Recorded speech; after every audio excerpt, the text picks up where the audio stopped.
In the vast annals of cruise ship history, few tales are as captivating and shocking as the audacious heist that took place aboard the Nordic Empress in the early 1990s. This documentary delves into the astonishing true story of a daring theft, a desperate cover-up, and a mind-boggling attempt to conceal the evidence in the vast expanse of the Caribbean Sea. Our story begins with Diego Morales, an Argentinian-born crew member who had worked his way up through the ranks of the cruise ship industry. In the early 1990s, Diego found himself serving as an assistant accounting clerk on the majestic Nordic Empress, a 48,563-ton vessel capable of carrying 1,602 passengers and 668 crew members. Little did he know that his time on the ship would be marked by one of the most brazen crimes in maritime history. On a balmy Monday in St. Martin, during a routine 4-day cruise, the unthinkable happened. Esteban, the ship's Costa Rican second payroll clerk, reported a terrifying incident to the ship's staff captain. Esteban claimed that he had been violently assaulted in the crew office by 3 assailants who had beaten him, tied him to a chair, and doused him with pepper spray before making off with the ship's payroll, a staggering $287,000 in crisp U.S. dollar bills. The news sent shockwaves through the ship's crew, and an immediate investigation was launched. Diego Morales, who had been looking forward to a well-deserved vacation, found himself thrust into the middle of the unfolding drama. The ship's security team, along with private investigators and even a lie detector expert flown in from the mainland, worked tirelessly to unravel the mystery. As the investigation progressed, suspicion began to mount.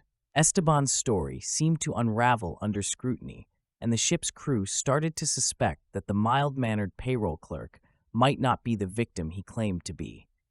Witness reports began to surface, placing Esteban at various locations around the ship during the time of the supposed attack. The most damning evidence came from a Filipino guard who reported seeing Esteban near the crew office at the suspicious hour of 5 a.m. on the morning of the theft. Faced with mounting evidence, Esteban finally cracked under interrogation.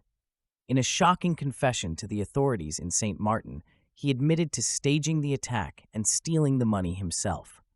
But the story took an even more bizarre turn when Esteban revealed what he had done with the pilfered cash. In a moment of panic, he had stuffed the entire sum into a bag, tied it to a heavy object, and hurled it overboard into the crystal-clear waters of the Caribbean. The revelation left the ship's crew and the investigators stunned. The idea that someone would steal such a vast sum of money only to consign it to the depths of the ocean seemed almost too strange to be true. But Esteban's confession was only the beginning of the story.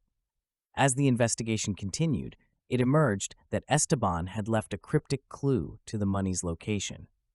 In a desperate attempt to retrieve his ill-gotten gains at a later date, the disgraced payroll clerk had scribbled the precise longitude and latitude of the drop site inside the cover of his Bible. Armed with this information, the cruise line launched a secret salvage operation, hiring divers to comb the seafloor in a bid to recover the missing cash. But despite their best efforts, the money was never found. In the end, Esteban was sentenced to 5 long years in a St. Martin prison, his dreams of a quick payday shattered on the unforgiving rocks of justice.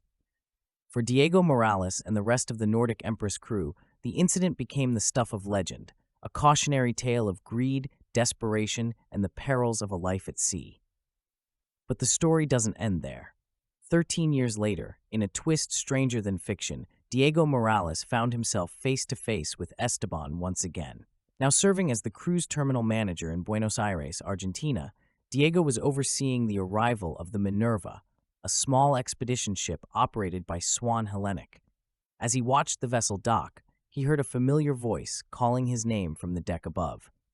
To Diego's shock and amazement, there stood Esteban, now employed as a lowly probation master on the Minerva. In an emotional reunion on the gangway, Esteban begged for Diego's forgiveness, recounting the tale of his 5 years in prison and the toll it had taken on his life. He swore that he had never recovered a single dollar of the stolen money and that the experience had left him a broken man. For Diego, the encounter was a surreal reminder of the Nordic Empress incident and the strange twists that life can take. As the Minerva sailed off into the horizon, Diego was left to reflect on the incredible journey that had brought him to this moment. From his early days as a young crew member to the unforgettable events on the Nordic Empress, to his chance reunion with Esteban on the docks of Buenos Aires, his life had been shaped by the unpredictable currents of fate and the boundless expanse of the ocean. The tale of the Nordic Empress and the missing $287,000 lives on, a ghost story whispered among the crew members and passengers who ply the world's oceans in search of adventure, fortune, and the endless possibilities of a life at sea. If you're interested in